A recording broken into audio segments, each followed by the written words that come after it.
pour cette deuxième recette, on va commencer à pré-cuire la casserole avec de l'huile de tournesol évidemment, de cuisson, et on en met pas mal parce que faudra que les orties aient un côté un peu croustillant.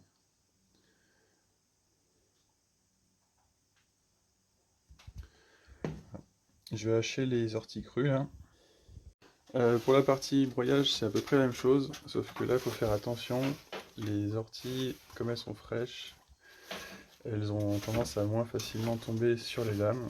Du coup, faut pas bourrer la machine, parce qu'en fait, il n'y aura que le bas qui va broyer et ensuite ça va bloquer.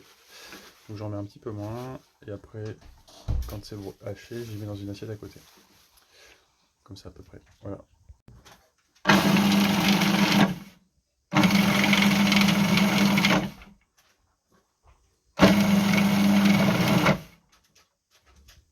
Voilà, donc ce genre de passage, on voit que c'était un peu plus long, mais sinon ça se passe bien. Dans le mélange, il faut ajouter 2 œufs.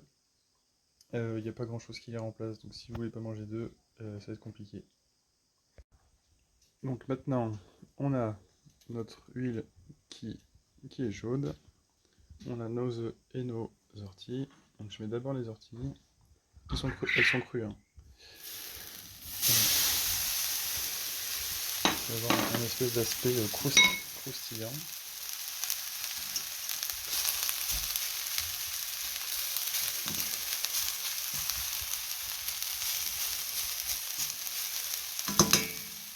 Et je verse directement.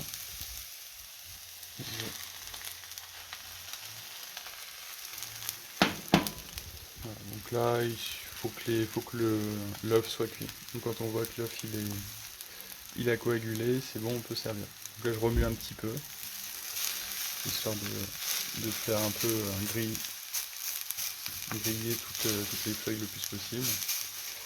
Et puis voilà. J'ai peut-être mis un peu trop de feuilles là, mais sinon c'est comme ça qu'on fait.